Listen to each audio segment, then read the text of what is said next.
Welcome to the Leverton on Everything podcast, a podcast where I, Leverton, review literally everything on a daily basis and in under 10 minutes.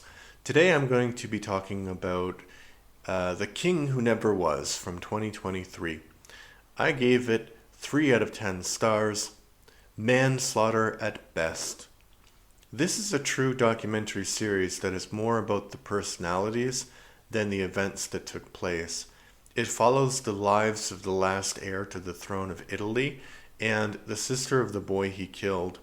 I don't think this series is as interesting as it could have been. I think the reason is that while Savoy did kill the boy, it was not by any objective reasoning murder.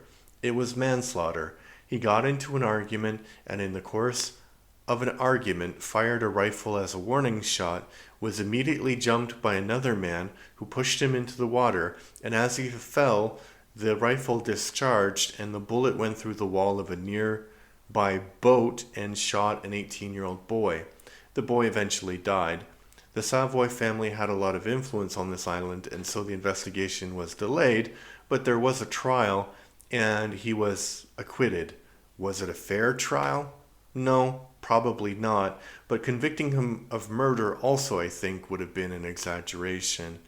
The sense of entitlement that Savoy emits just makes him an unlikable character, and it's easy to see how he got into that situation. And while I empathize immensely with the family of the boy who was killed, for me it just seems like a tragic accident. The rest of his shady deals were probably much more criminal. Yeah, so that's interesting story about I think he's dead now, but he would have been so when he was born, the former king abdicated from the throne after Italy lost the Second World War. And I have to say, weirdly, I know this is weird, but I am a monarchist. I think monarchies are good, which is a weird thing to think in the modern age. But I think monarchies are good because they provide tradition, and generally I think people are hierarchical. So the best thing for me is to have a constitutional monarchy like in Great Britain or Canada, the United Kingdom or Canada. So you have people who are symbols, and they're just symbols of the state.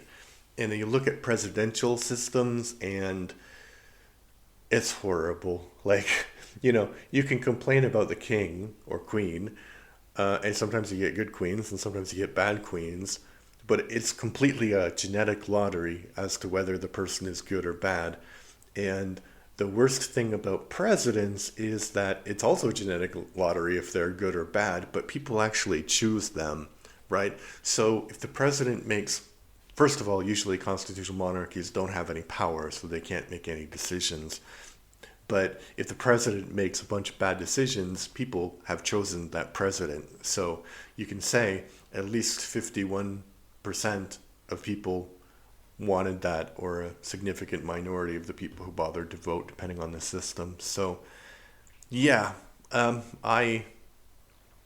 am a monarchist, but I would have to say that this is a good example of the contrary thing, when people, even a person who's not a king anymore, like he grows up and he's still referred to as Your Highness, even though he doesn't have any power or any actual role, and then people treat him as somewhat better than when he doesn't have this role anymore.